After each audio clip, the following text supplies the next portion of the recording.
Hey everyone, and welcome. Today we're going to get into something that feels like it was ripped straight out of a sci-fi novel, but it's actually rooted in some really speculative, really fascinating corners of neuroscience. We're going to explore a wild theory that suggests our consciousness, our very sense of self, might operate on a quantum level, and what it would mean if we could actually build tech to plug into it. So our whole journey today really starts with this one poetic line from our source material. It's this idea that frames the fundamental drive of consciousness. Maybe the universe itself wants to be known, to be recognized. I want you to hold on to that thought, because it's going to be our guide as we dive into how that recognition might actually work. Okay, so here's the plan. We're going to start with an ancient myth that gives us a really powerful way to think about the mind. Then, we'll connect that story to a pretty controversial but super interesting scientific theory about the brain's hidden architecture. From there, we'll see how we might actually try to interact with this quantum layer, imagine a truly next-gen neural link, and then we'll have to face the huge ethical questions that come with all of it. Right, so how do you even begin to wrap your head around an idea this big? Well, you start with a story. Our source material uses this ancient myth not just for flair, but as a genuine framework to help us visualize the hidden mechanics of the mind.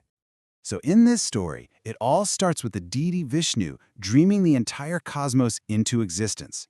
But inside that cosmic dream, something incredible happens in the minds of conscious beings. From his breath, a structure forms, this lattice of tubules, a forest of hollow straws. Think about that. It's not a machine of gears and levers, it's a biological structure humming with pure possibility. And riding on these internal highways of light is an avatar named Kalki. In this story, Kalki is basically the active part of consciousness. And get this, every single step he takes along this lattice is a moment of decision. It's a collapse of possibility into certainty. It's that instant where a million potential thoughts or actions just collapse into the one thing you actually do, the one thought you actually think. Okay, so we've got this beautiful myth, right? These internal highways, this writer making choices. Now, let's connect the dots. Let's see how this poetic story actually maps onto a real, if pretty wild, scientific theory about our brains. So these highways of light, the source material calls them the King's Roads. They're described as these hidden pathways, deep beneath the noise of our everyday thinking, that only consciousness itself can travel. But what are they really?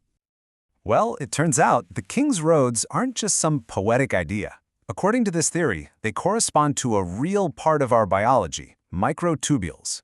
These are these tiny, hollow protein tubes inside our neurons. They're like the cell's skeleton, giving it shape and moving things around. This is the hidden architecture where the myth starts to feel very, very real. And that brings us to the absolute heart of this whole thing, a theory called Orchestrated Objective Reduction, or Orch-or for short. Now, it's controversial for sure, but it's proposed by brilliant people like Sir Roger Penrose and Stuart Hameroff. And they suggest that these microtubules, they're not just scaffolding, they are tiny quantum computers. And remember Kalki's collapse of possibility? Well, that's their term for a quantum event, a collapse, that literally creates one single moment of conscious experience. So if this is even remotely true, if consciousness is really happening in these tiny tubes, that raises a mind-blowing question, right? Could we learn to interact with it? Could we actually find a way to travel, or maybe even influence the King's Roads? And you know what's crazy? Scientists are already poking at this, even though it's all very experimental. They're looking at pharmacological routes, using drugs to make these microtubules more stable. They're trying out nanotechnology, using little magnetic particles to literally nudge them. And then there's optogenetics, where they use light to control microtubule activity with insane precision. Okay, so that leads us to the next big jump. A speculative one, for sure, but a logical one. If we can start to influence these microtubules, what kind of tech could we build? Well, our source material imagines a device that takes all these ideas and pushes them to their mind-bending conclusion. Let me introduce you to Project Echo. And this is not just another brain-computer interface. This is a speculative prototype for what's called a wet quantum Neuralink. That wet part is everything. It means it's designed to interface directly with the biological quantum goo of the brain itself. Now, to keep this from flying completely into science fiction, check this out. The Echo prototype is imagined with 1,024 ultra-fine threads. Why that number? Because that's the same physical footprint as a current Neuralink N1 implant. The leap forward here isn't about making it smaller or packing more in, it's about fundamentally changing what those threads actually do. Okay, so here's the absolute key difference. You have to get this. A traditional BCI, like Neuralink, is basically a microphone. It listens to the electrical chatter of your neurons.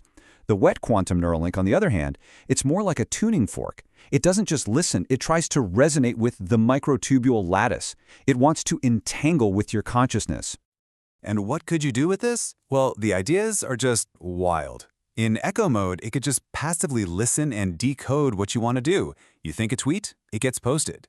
In resonance boost, it could actively stabilize your microtubules to overclock your focus or your creativity.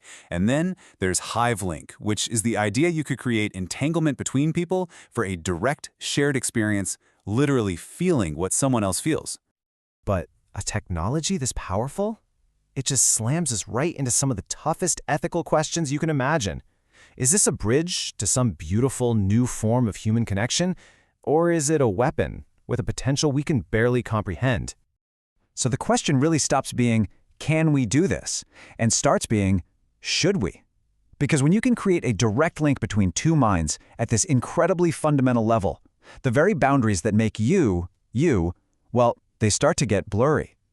And the potential for things to go wrong is just immense. And the source material lays out some really specific, frankly terrifying dangers. There's identity drift, where your memories and your sense of self literally start to blend with someone else's. There's hive bleed, a catastrophic failure where a whole group of linked minds could just collapse into one unstable hive mind. And then there's phantom entanglements, these runaway feedback loops where old traumas or memories could just replay over and over, feeling like they're happening right now. So let's circle all the way back to that quote from the beginning. I was an unknown treasure and I wished to be recognized. At the start, that just felt like this beautiful, poetic idea about consciousness. But now, after thinking about a technology like Echo, it starts to feel a lot more complicated, doesn't it? Maybe even a little ominous. And that really leaves us with this one huge final question. In our deep human desire to be truly understood, to be recognized by each other in the most profound way possible, do we risk building a technology that could erase the very unique self we were trying to share in the first place? It's the ultimate paradox, a bridge to connection that might just be a path to disappearing altogether. Something to think about.